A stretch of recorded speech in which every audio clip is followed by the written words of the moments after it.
বিসমিল্লাহির রহমানির রহিম। সরকারি এডওয়ার্ড কলেজ কর্তৃক আয়োজিত অনলাইন ক্লাসে সকল ছাত্রছাত্রীকে স্বাগত জানাচ্ছি। আমি মোহাম্মদ লুৎফর রহমান, সহযোগী অধ্যাপক পদার্থবিজ্ঞান, সরকারি এডওয়ার্ড কলেজ, পাবনা। প্রিয় ছাত্রছাত্রীরা, আমাদের বিষয় পদার্থবিজ্ঞান, কোর্স কোড 242713। এটি ফোর্থ ইয়ার অনার্স স্টুডেন্টদের জন্যে। কোর্সের নাম computer application and programming.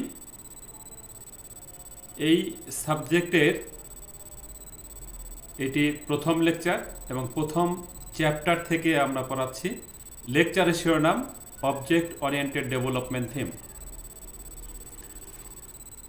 Object oriented development থিমের এই বিষয়টির পাঠ শেষে আমরা যা শিখব সেটা হলো অবজেক্ট ওরিয়েন্টেড প্রোগ্রামিংয়ের সূচনা, প্রসিডিউর ওরিয়েন্টেড প্রোগ্রামিং কি, অবজেক্ট ওরিয়েন্টেড প্রোগ্রামিং কি, প্রসিডিউর ওরিয়েন্টেড প্রোগ্রামিং ও অবজেক্ট ওরিয়েন্টেড প্রোগ্রামিংয়ের মধ্যে পার্থক্য এবং অবজেক্ট ওরিয়েন্টেড প্রোগ্রামিংয়ের সুবিধা।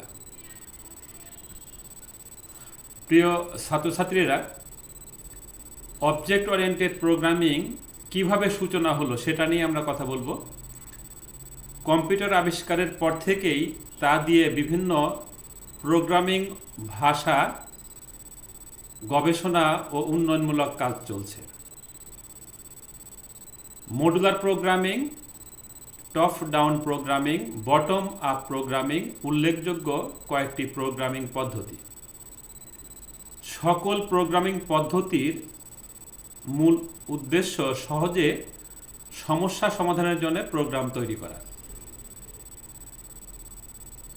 গত শতকের ৮০-র দশকে সি ভাষা আবির্ভাবের পর প্রসিডিউর ওরিয়েন্টেড প্রোগ্রামিং এর ব্যাপক জনপ্রিয়তা পায়। তবে সমস্যার পরিধি বৃদ্ধির সাথে সাথে প্রসিডিউর ওরিয়েন্টেড প্রোগ্রামিং সহজে ত্রুটিপূর্ণ প্রোগ্রাম যোগান দিতে ব্যর্থ হয়। প্রিয় ছাত্রছাত্রীরা, আমরা এখানে কিন্তু প্রসিডিউর ওরিয়েন্টেড প্রোগ্রামিং এই কথাটি বলেছি এবং সেটা গত শতকের ৮০-র দশকে এটা আবিষ্কার হয় এবং এটি দ্বারা বিভিন্ন ধরনের সমস্যা সমাধান করা, যেমন বিভিন্ন সফটওয়্যার তৈরি, বিভিন্ন ভিডিও গেম তৈরি, বিভিন্ন অপারেটিং সিস্টেম তৈরি, এই ধরনের কাজ করার পর দেখা যাচ্ছে যে ত্রুটিপূর্ণ প্রোগ্রাম তৈরি করতে এই প্রসিডিউর ওরিয়েন্টেড প্রোগ্রামিং ব্যর্থ হয়ে যায়। এখন অবজেক্ট ওরিয়েন্টেড প্রোগ্রামিং এর সূচনা কিভাবে হলো? পরবর্তীতে সমস্যা সমাধানের প্রতিশ্রুতি নিয়ে প্রোগ্রামিং জগতে নতুন চমক নিয়ে আসে অবজেক্ট ওরিয়েন্টেড প্রোগ্রামিং। আমরা কিন্তু প্রসিডিউর ওরিয়েন্টেড প্রোগ্রামিংয়ের যুগটা শেষ করলাম, তারপরে শুরু হলো অবজেক্ট ওরিয়েন্টেড প্রোগ্রামিং পদ্ধতি। প্রসিডিউর ওরিয়েন্টেড প্রোগ্রামিং ও অবজেক্ট ওরিয়েন্টেড প্রোগ্রামিং পদ্ধতির মধ্যে ব্যাপক পার্থক্য রয়েছে। প্রসিডিউর ওরিয়েন্টেড প্রোগ্রামিং এর তুলনায় অবজেক্ট ওরিয়েন্টেড প্রোগ্রামিং পদ্ধতি বলতে গেলে অনেক সুবিধা। প্রসিডিউর ওরিয়েন্টেড প্রোগ্রামিং পদ্ধতিতে যেখানে ফাংশন লিখে প্রোগ্রাম তৈরি করা হয়, সেখানে অবজেক্ট ওরিয়েন্টেড প্রোগ্রামিং পদ্ধতিতে ক্লাস এবং অবজেক্ট ডিজাইন করে প্রোগ্রাম তৈরি করা হয়। তাহলে এখানে আরেকটি গুরুত্বপূর্ণ কথা হলো যে আমাদের প্রসিডিউর ওরিয়েন্টেড প্রোগ্রামিং এইটির তুলনায় কিন্তু অবজেক্ট ওরিয়েন্টেড প্রোগ্রামিং পদ্ধতি অনেক ভালো এবং প্রসিডিউর ওরিয়েন্টেড প্রোগ্রামিং পদ্ধতিতে যেখানে ফাংশন এবং প্রসিডিউর লিখে প্রোগ্রাম তৈরি করা হতো, সেখানে অবজেক্ট ওরিয়েন্টেড প্রোগ্রামিং ক্লাস এবং অবজেক্ট ডিজাইন করে প্রোগ্রাম তৈরি করা হয়। প্রিয় ছাত্রছাত্রীবৃন্দ, যেহেতু এই সাবজেক্টের এটি প্রথম ক্লাস, আমরা পরবর্তীতে তোমাদের কিন্তু ধীরে ধীরে অবজেক্ট ওরিয়েন্টেড প্রোগ্রামিং যেমন সি প্লাস প্লাস এবং জাভা প্রোগ্রামিং এগুলো নিয়ে কিন্তু তোমাদের ব্যাপক আমাদের ক্লাস নেব এবং ব্যাপক তোমাদের এগুলো শেখানো হবে কিভাবে C++ প্রোগ্রাম লিখতে হয়, কিভাবে অবজেক্ট ওরিয়েন্টেড প্রোগ্রাম লিখতে হয়। তখন আরও এগুলো ডিটেলস জানবে, আমরা শুধু সূচনার কথা বলছি। একবার কোনো ক্লাস ডিজাইন করে তা ক্লাস লাইব্রেরিতে রেখে সেই ক্লাস বারবার ব্যবহার করা যায়, এটা কোনটিতে করা যায়? এটা হলো অবজেক্ট ওরিয়েন্টেড প্রোগ্রামিংয়ে করা যায়, অর্থাৎ আমাদের C++, জাভা, এটাতে এই কাজগুলো করা যায়। যে ক্লাস তৈরি করে সেই ক্লাসগুলো আমাদের ক্লাস লাইব্রেরিতে রেখে দিতে হয়, পরবর্তীতে সেই ক্লাস বারবার ব্যবহার করা যায়। প্রয়োজনে পুরাতন ক্লাস পরিবর্ধন করে অপর কোনো প্রোগ্রামে ব্যবহার করা যায়। অর্থাৎ আমাদের যেহেতু ক্লাস লাইব্রেরিতে আমরা ক্লাস রেখে দিচ্ছি, সেখান থেকে পুরাতন ক্লাসটি নিয়ে এসে সেটাকে আরও বর্ধিত করে নতুন বৈশিষ্ট্য যোগ করে আবার কোনো নতুন প্রোগ্রামে আমরা সেই ক্লাসগুলো ব্যবহার করতে পারি। এতে মূল ক্লাসের বৈশিষ্ট্য অক্ষুণ্ণ থাকে, কিন্তু নতুন ক্লাসের বৈশিষ্ট্য বৃদ্ধি পায়। হ্যাঁ, আমরা ক্লাস লাইব্রেরি থেকে যে ক্লাসটি নিয়ে আসলাম সেই ক্লাসের বৈশিষ্ট্য চেঞ্জ হবে না, কিন্তু আমরা যেহেতু সেই ক্লাস থেকে আরও ডেভেলপ করলাম, সুতরাং নতুন ক্লাসে আরও কিছু বৈশিষ্ট্য আমরা যোগ করতে পারলাম। প্রসিডিউর ওরিয়েন্টেড প্রোগ্রামিং তাহলে কি, সেটা নিয়ে আমরা একটু কথা বলছি। আমরা তো সূচনা বললাম, এখন সূচনার পরে কি প্রসিডিউর ওরিয়েন্টেড প্রোগ্রামিং আসলে কি? উচ্চ পর্যায়ের ভাষা যেমন COBOL, Pascal, Fortran, BASIC, C ইত্যাদিকে সাধারণভাবে প্রসিডিউর ওরিয়েন্টেড প্রোগ্রামিং পদ্ধতি বলা হয়। প্রসিডিউর ওরিয়েন্টেড প্রোগ্রামিং পদ্ধতিতে মূল সমস্যাকে কয়েকটি ছোট ছোট অংশে ভাগ করা হয়। তাহলে এখানে একটু বলি, যে প্রোগ্রামিংটা গত শতকের 80-র দিকে শুরু হয়েছিল তাকে আমরা বলছি প্রসিডিউর ওরিয়েন্টেড প্রোগ্রামিং। এবং সেগুলো কি? প্রসিডিউর ওরিয়েন্টেড প্রোগ্রামের মধ্যে আছে হলো COBOL, Pascal, Fortran, BASIC, C, এগুলো সবই প্রোগ্রামিং ল্যাঙ্গুয়েজ। এই প্রোগ্রামিং ল্যাঙ্গুয়েজ এখানে কি করা হতো, যে মূল সমস্যাকে ছোট ছোট অংশে ভাগ করা হতো, তারপর প্রতিটি অংশের জন্য এক বা একাধিক ফাংশন বর্ণনা করা হতো। তাহলে আমাদের প্রসিডিউর ওরিয়েন্টেড প্রোগ্রামিংয়ে মূল সমস্যাকে কতগুলো ভাগে ভাগ করে সেগুলোকে এক একটা ফাংশন এ বর্ণনা করা হতো। এই ফাংশনগুলো সমস্যার সমাধানের কেন্দ্রবিন্দু ছিল। একটি ফাংশন এর সাথে অন্য একটি ফাংশন এর সংযোগ থাকতে পারে, আবার নাও সংযোগ থাকতে পারে। এই ফাংশনসমূহ একত্র করে মূল সমস্যার সমাধান করা হয়। তাহলে প্রসিডিউর ওরিয়েন্টেড প্রোগ্রামিং যেমন সি, এই সি গত শতকের 80-র দশকে যখন আবিষ্কার হয়, তখন কোনো সমস্যা সমাধানের জন্যে ওই সমস্যাকে কতগুলো অংশে ভাগ করা হতো, এক এক অংশের জন্য এক একটা ফাংশন লেখা হতো, রচনা করা হতো, এবং সবগুলো ফাংশন মিলে মূল সমস্যা সমাধান করা হতো। এখন আমাদের ডান দিকের যে চিত্র, সেখানে একটু দেখি, তোমরা মনে মনে সি প্রোগ্রামিং এটার কথা চিন্তা করো। তাহলে মেইন প্রোগ্রাম থেকে আমরা কি করতাম, কতগুলো ফাংশন তৈরি করতাম। এই ফাংশনগুলো কতগুলোর সঙ্গে একটার সঙ্গে ওটা মানে সংযোগ থাকতেও পারে, আবার নাও পারে। যেমন ধরো ফাংশন 1-এর সঙ্গে ফাংশন 5-এর সংযোগ আছে, ফাংশন 4-এর সঙ্গে ফাংশন 2-এর সংযোগ আছে, এবং সংযোগ নাও থাকতে পারে, যেমন ফাংশন 3, এটা কিন্তু কোনো সংযোগ নেই। তাহলে এগুলো আমাদের প্রসিডিউর ওরিয়েন্টেড প্রোগ্রামিং এর সমস্যা সমাধানের জন্য করা হয়েছিল। এখন আমরা আসছি যেটা আমাদের মূল লক্ষ্য, অবজেক্ট ওরিয়েন্টেড প্রোগ্রামিং। সেখানে অবজেক্ট ওরিয়েন্টেড প্রোগ্রামিং এক নতুন আকর্ষণ। অবজেক্ট ওরিয়েন্টেড প্রোগ্রামিংয়ে সিস্টেমে ব্যবহৃত ডেটাকে অগ্রগণ্য মনে করা হয় এবং ডেটাকে সমগ্র সিস্টেমে ছড়িয়ে ছিটিয়ে না রেখে কতগুলো একক ইউনিট বা অবজেক্ট হিসাবে রাখা হয়। তাহলে এখানে ডেটাগুলোকে কতগুলো একক ইউনিট বা অবজেক্ট হিসাবে রাখা হয়। এতে যে ডেটা যে অবজেক্টের সাথে সম্পর্কিত, সেই ডেটা সেই অবজেক্ট এর ফাংশন এর মধ্যে সীমাবদ্ধ রাখা হয়। তাহলে কতগুলো আমরা যে ইউনিটে ভাগ করলাম, এক একটা ইউনিটকে আমরা বলছি অবজেক্ট।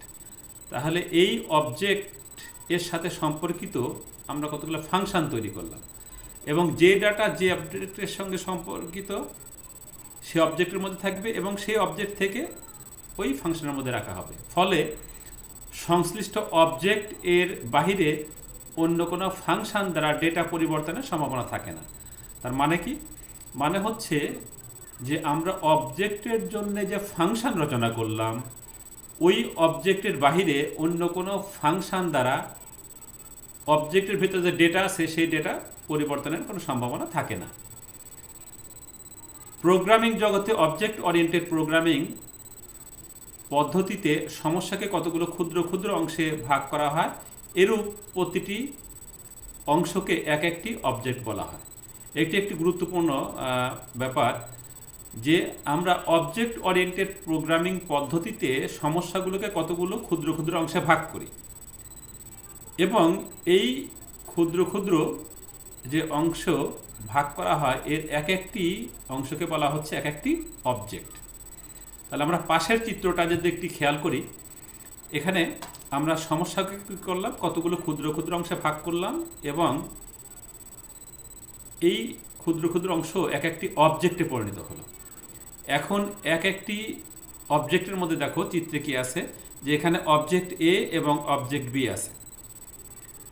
অবজেক্ট এর মধ্যে কিছু ডেটা আছে এবং সেই ডেটার জন্য কিছু ফাংশন তৈরি করা হয়েছে।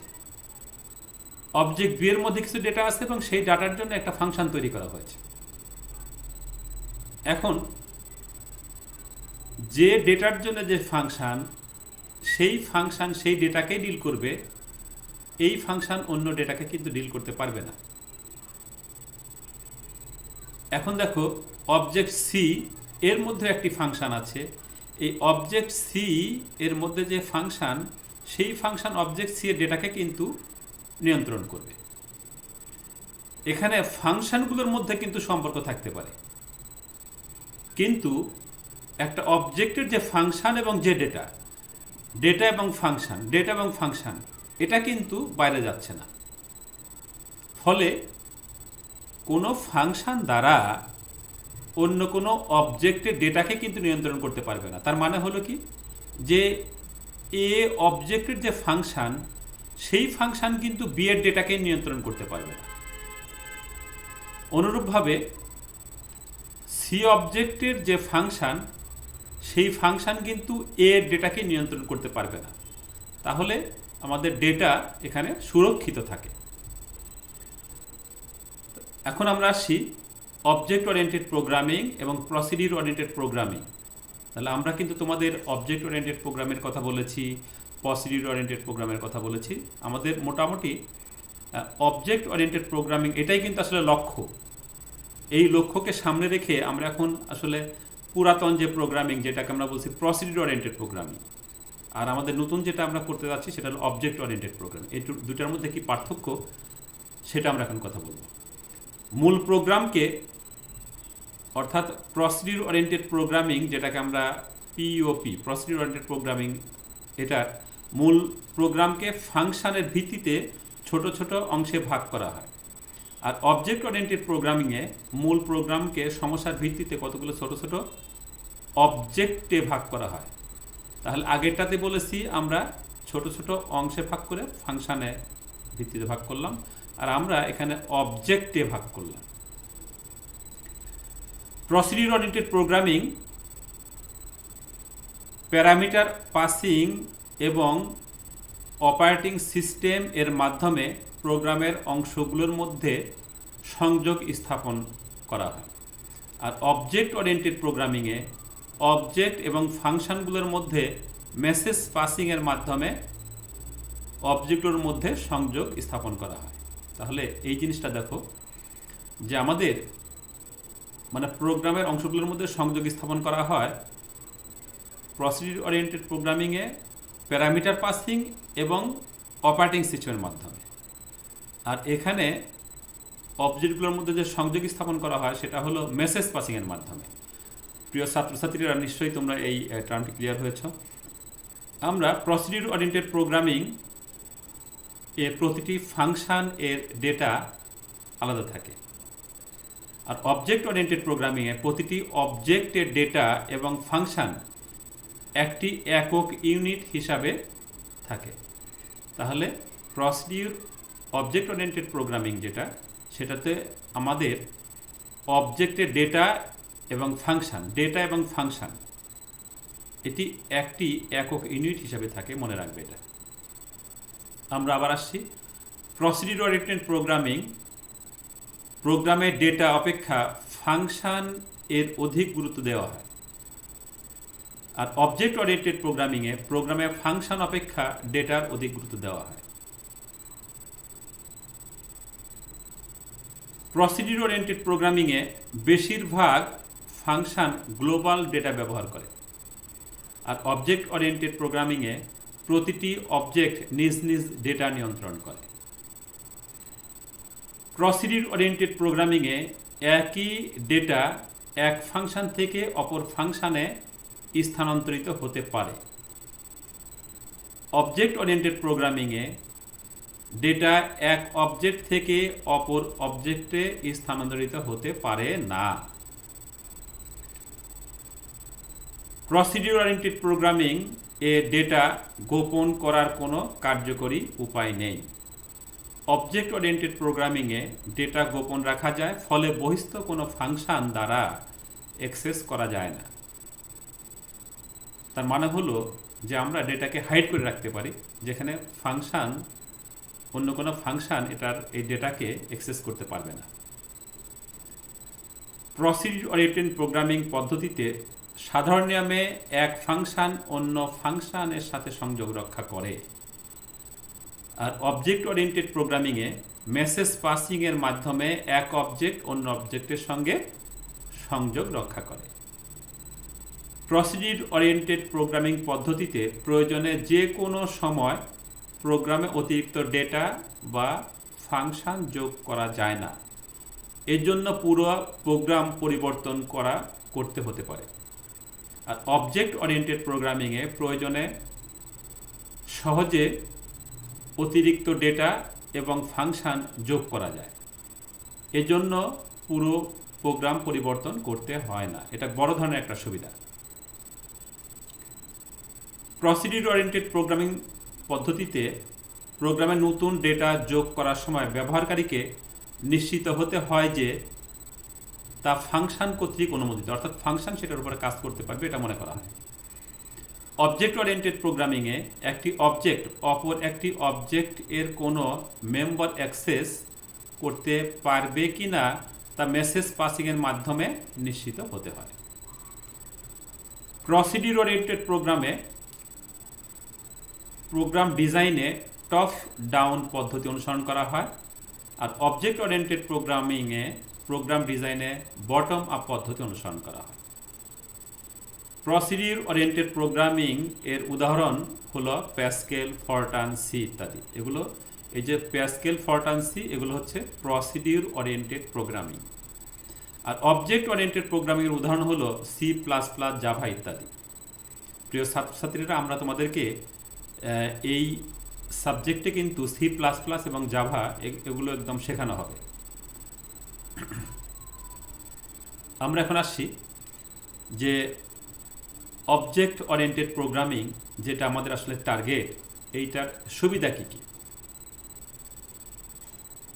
বর্তমানে অবজেক্ট ওরিয়েন্টেড প্রোগ্রামিং এত জনপ্রিয় যে প্রোগ্রামিং বলতে অবজেক্ট ওরিয়েন্টেড প্রোগ্রামিংকেই বোঝায়, এবং অবজেক্ট ওরিয়েন্টেড প্রোগ্রামিং ছাড়া প্রোগ্রাম ডিজাইন করার কথা এটা চিন্তাই করা যায় না। নিচে কয়েকটি সুবিধা আমরা বর্ণনা করছি এখন। অবজেক্ট ওরিয়েন্টেড ব্যবস্থায় বাস্তবতার আলোকে খুব সহজে যে কোনো সমস্যার সমাধান করা সম্ভব। বড় সিস্টেমকে ছোট ছোট অংশে ভাগ করে ভাগগুলোর সমাধান একত্রিত করে সিস্টেম ডিজাইন করা হয়। এটি একটা গুরুত্বপূর্ণ ব্যাপার যে বড় কোনো একটা সমস্যা, বড় সিস্টেমকে আমরা ছোট ছোট অংশে ভাগ করে ভাগগুলোকে আগে সমাধান করি, সমাধান করলে পুরো সিস্টেমের কিন্তু সমাধান হয়ে যায়। এভাবে সিস্টেম ডিজাইন করা হয়। সমস্যার ধরন অনুযায়ী নিজস্ব ডেটা টাইপ তৈরি করে যে কোনো সংখ্যক অবজেক্ট ব্যবহার করা যায়। প্রয়োজনে একই প্রোগ্রামে একাধিক ডেটা টাইপের অবজেক্ট ব্যবহার করা যায় এবং একই অবজেক্ট একাধিক রূপে ব্যবহার করা যায়। ডেটা হাইডিং এর মাধ্যমে প্রোগ্রামের ডেটাকে বাহিরের অবাঞ্ছিত হস্তক্ষেপ থেকে রক্ষা করা যায়। ডেটা হাইডিং হলো ডেটাগুলোকে আমরা আসলে লুকায় রাখতে পারি যাতে বাইরের অবাঞ্ছিত হস্তক্ষেপ থেকে এই ডেটাগুলোকে রক্ষা করা যায়। ইনহেরিটেন্স এর মাধ্যমে পুরাতন কোনো ক্লাস এর পরিধি বাড়িয়ে নতুন ক্লাস তৈরি করা যায়। আমরা তোমাদেরকে আসলে এই যে object, class, inheritance, data hiding এগুলো ব্যাপকভাবে তোমাদের শেখাবো। যেহেতু এটা প্রথম ক্লাস, এই জন্য তোমাদের হয়তো অনেকগুলো টার্ম নতুন মনে হবে। প্রয়োজনে সিস্টেমের পরিধি বাড়িয়ে সহজে বড় করা যায়।